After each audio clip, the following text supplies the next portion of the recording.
시대의 양식과 양심을 대변해온 철학자, 의사, 그리고 수많은 좋은 희곡 작품을 남기기도 한 작가 도월 김영옥.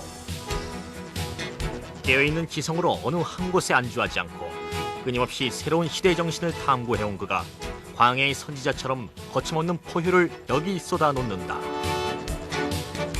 그가 동양 최고의 지혜의 서라고 불리우는 노자 도덕경을 접한 것은 약관의 시절. 30여 년 동안 오직 이 한 고전의 탐구로 학문의 정상에 우뚝 선 그가 삶의 모든 지혜를 여기 모은다.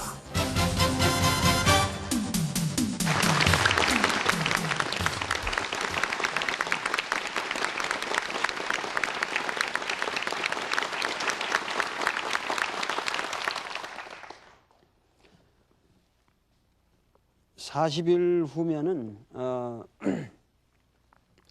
소위 그 새 밀레니엄이 시작된다고 그러죠.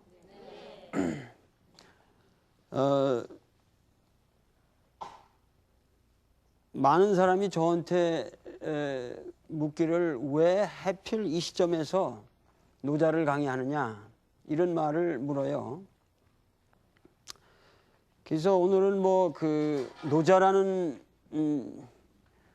이게 뭔가, 도대체 노자라는 책이 뭐고 노자를 누가 쓰고 왜 이런 강의를 해야 하는가 하는 것을 간단하게 좀 말씀을 드리고 재미난 얘기로 들어가기로 하겠습니다.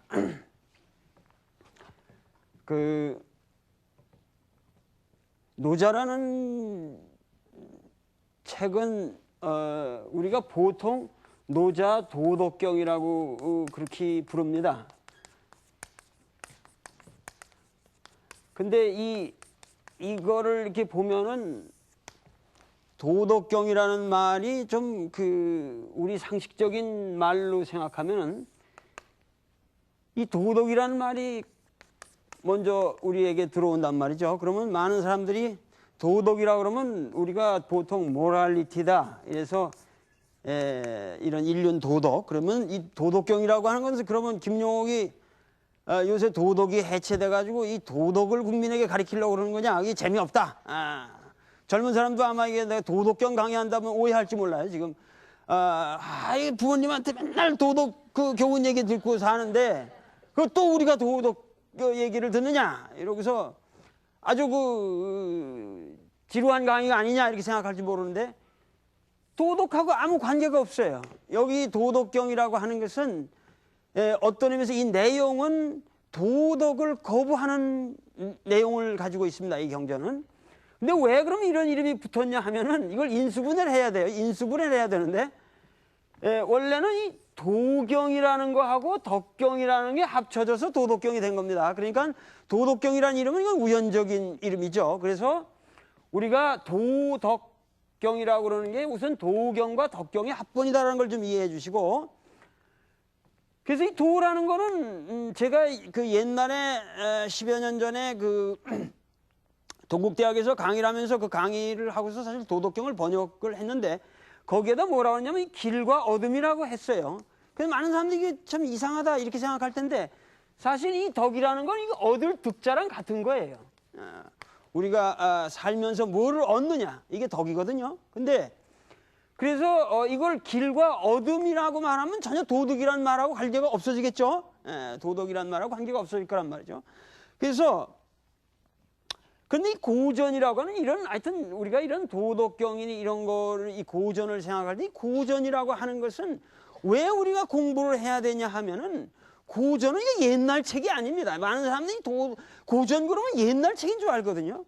근데 옛날 책이 아니라 옛날에 있다가 없어진 옛날 책은 옛날 고전이 아니에요. 그건 옛날에 있었던 뭔가 골동품 같은 거고, 고전이라는 건 옛날에 있던 책이 오늘까지 살아남아 있을 때 그 장구한 세월의 시련을 거쳐서 우리 삶과 더불어 한 책을 우리가 고전이라고 부르는 거거든요.